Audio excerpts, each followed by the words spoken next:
ಪಶ್ಚಿಮ ಬಂಗಾಳದ ಕೋಲ್ಕತ್ತಾ ನಗರದ ಆರ್ಜಿಕರ್ ವೈದ್ಯಕೀಯ ಕಾಲೇಜಿನಲ್ಲಿ ಮಹಿಳಾ ವೈದ್ಯೆಯ ಅತ್ಯಾಚಾರ ಮತ್ತು ಕೊಲೆ ಖಂಡಿಸಿ ದೇಶಾದ್ಯಂತ ಹಮ್ಮಿಕೊಳ್ಳಲಾಗಿದ್ದ ಪ್ರತಿಭಟನೆಗೆ ಬೆಂಬಲವಾಗಿ ಆಲೂರು ತಾಲೂಕು ಆಸ್ಪತ್ರೆ ವೈದ್ಯರು ಹಾಗೂ ಸಿಬ್ಬಂದಿಗಳು ಆಸ್ಪತ್ರೆ ಆವರಣದಲ್ಲಿ ಕೈಗೆ ಕಪ್ಪು ಪಟ್ಟಿ ಧರಿಸಿ ಶಾಂತಿಯುತ ಪ್ರತಿಭಟನೆ ನಡೆಸಿದರು. ತಾಲೂಕು ಆರೋಗ್ಯಾಧಿಕಾರಿ ಡಾಕ್ಟರ್ ನಿಜಾರ್ ಫಾತಿಮಾ ಮಾತನಾಡಿ, ಆರ್ಜಿಕರ್ ವೈದ್ಯಕೀಯ ಕಾಲೇಜಿನಲ್ಲಿ ವೈದ್ಯೆಯನ್ನ ಕಿಡಿಗೇಡಿಗಳು ಅತ್ಯಾಚಾರವೆಸಗಿ ಕೊಲೆ ಮಾಡಿರುವುದು ಇಡೀ ದೇಶವನ್ನೇ ಬೆಚ್ಚಿ ಬೀಳಿಸಿದೆ. ಘಟನೆಯಿಂದ ರಾತ್ರಿ ಕರ್ತವ್ಯ ಮತ್ತು ತುರ್ತು ವಿಭಾಗದ ಕರ್ತವ್ಯ ನಿರ್ವಹಿಸುವ ಮಹಿಳಾ ವೈದ್ಯರ ಸುರಕ್ಷತೆಯ ಆತಂಕ ತಂದಿದೆ ಎಂದು ಕಳವಳವನ್ನ ವ್ಯಕ್ತಪಡಿಸಿದರು. ಭಾರತೀಯ ವೈದ್ಯಕೀಯ ಸಂಘ ಇಡೀ ದೇಶದಲ್ಲಿ ಹಾಗೂ ನಮ್ಮ ಕರ್ನಾಟಕ ರಾಜ್ಯ ಸರ್ಕಾರಿ ವೈದ್ಯಾಧಿಕಾರಿಗಳ ಸಂಘದಿಂದ ಎಲ್ಲ ವೈದ್ಯರು ಇವತ್ತು ಈ ದಿನ ಕೋಲ್ಕತ್ತಾದಲ್ಲಿ ಒಬ್ಬ PG ಸ್ಟೂಡೆಂಟು ಅತ್ಯಾಚಾರ ಹಾಗೂ ಕೊಲೆ ಆಗಿರುವ ಪ್ರಕರಣವನ್ನು ವಿರೋಧಿಸಿ ನಾವು ಈ ದಿನ ಎಲ್ಲರೂ ಮುಷ್ಕರವನ್ನು ಮಾಡ್ತಾ ಇದ್ದೀವಿ. ದೇಶಾದ್ಯಂತ ಪ್ರತಿಭಟನೆ ಮಾಡ್ತಾ ಇದ್ದೀವಿ. ಘಟನೆಯನ್ನು ಖಂಡಿಸಿ ನಾವೆಲ್ಲರೂ ಇವತ್ತು ತುರ್ತು ಸೇವೆ ಬಿಟ್ಟು ಎಲ್ಲ ಸೇವೆಗಳನ್ನು ಸ್ಥಗಿತಗೊಳಿಸ್ತೀವಿ. ಕಪ್ಪು ಪಟ್ಟಿಯನ್ನು ಧರಿಸಿ ನಾವು ಈ ದಿನ ಮಹಿಳೆಯರಿಗೆ ಆಗ್ತಾ ಇರುವ ಅತ್ಯಾಚಾರಗಳು, ಕೊಲೆಗಳು, ಅಗೌರವ ಹಾಗೂ ಸೇಫ್ಟಿ ಇಲ್ಲದೆ ನಾವು ಎಂಥ ಕಷ್ಟದಲ್ಲಿ ವೈದ್ಯರು ಕೆಲಸ ಮಾಡ್ತಾ ಇದ್ದೀವಿ. ಎಸ್ಪೆಷಲಿ ಲೇಡಿ ಡಾಕ್ಟರ್ಸ್ ಅಂತಲ್ಲ, ಇಡೀ ಆಸ್ಪತ್ರೆ ಸಿಬ್ಬಂದಿಗೆ ರಕ್ಷಣೆ ಬೇಕಾಗಿದೆ. ಈ ದಿನ ಎಲ್ಲರೂ ಆಸ್ಪತ್ರೆಯಲ್ಲಿ ಹೆದರ್ಕೊಂಡು ಭಯದಿಂದ ಕೆಲಸ ಮಾಡಬೇಕಾಗಿದೆ.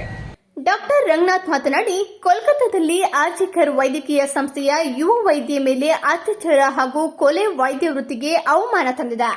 ಮನುಷ್ಯನ ಪ್ರಾಣ ಉಳಿಸುವ ವೈದ್ಯರುಗಳನ್ನ ಬಿಡ್ತಿಲ್ಲ. ಹೀಗಾಗಿ ಹಗಲು ರಾತ್ರಿ ಕೆಲಸ ನಿರ್ವಹಿಸಲು ಭಯವಾಗ್ತಿದೆ. ಒಬ್ಬ ಹೆಣ್ಣು ಮಗುವಿನ ಮೇಲೆ 3,000ಕ್ಕೂ ಹೆಚ್ಚು ಜನ ಈ ಕೃತ್ಯಕ್ಕೆ ಮುಂದಾಗಿದ್ದಾರೆ. ಇದನ್ನ ನಾವು ಖಂಡಿಸುತ್ತೇವೆ. ಇಂದು ನಮಗೆ ತುರ್ತು ಸೇವೆಗಳನ್ನು ಹೊರತುಪಡಿಸಿ ಇತರೆ ಎಲ್ಲಾ ಆರೋಗ್ಯ ಸೇವೆಗಳನ್ನು ಸ್ಥಗಿತಗೊಳಿಸಿದ್ದೇವೆ. ಇದಕ್ಕೆ ದೇಶಾದ್ಯಂತ ಎಲ್ಲ ವೈದ್ಯರು ಹಾಗೂ ಸಿಬ್ಬಂದಿಗಳು ಬೆಂಬಲ ತೋರುತ್ತಿದ್ದು, ಕೃತ್ಯ ಎಸಗಿರುವ ಕಿಡಿಗೇಡಿಗಳಿಗೆ ಶಿಕ್ಷೆ ಆಗುವವರೆಗೆ ನಮ್ಮ ಹೋರಾಟವನ್ನ ಮುಂದುವರಿಸುತ್ತೇವೆ ಎಂದರು. ಮುಗ್ಧ ಹುಡುಗಿ ಏನಾಗ್ಬೇಕು, ನಾಳೆ ಯಾರು ಮೆಡಿಕಲ್ ಕಳಿಸ್ತಾರೆ?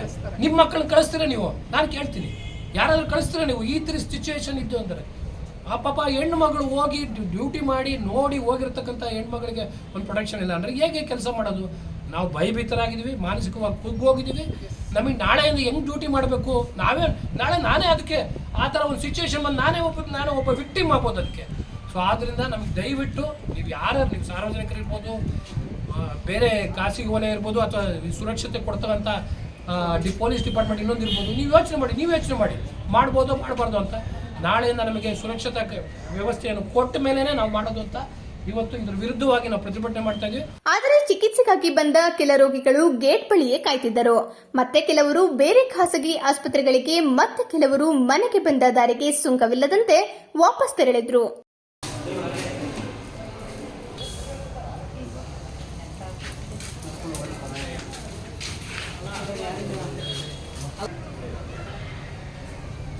ಈ ಸಂದರ್ಭದಲ್ಲಿ THO ಡಾಕ್ಟರ್ ನಿಸಾರ್ ಫಾತಿಮಾ, ಆಡಳಿತ ವೈದ್ಯಾಧಿಕಾರಿ doctor Jayaprakash, doctor Ranganath, doctor Naveen Kumar, ಇನ್ನೂ ಮುಂತಾದ ವೈದ್ಯರು, ಆಸ್ಪತ್ರೆಯ ವೈದ್ಯರು ಹಾಗೂ ಸಿಬ್ಬಂದಿಗಳು ಹಾಜರಿದ್ದರು.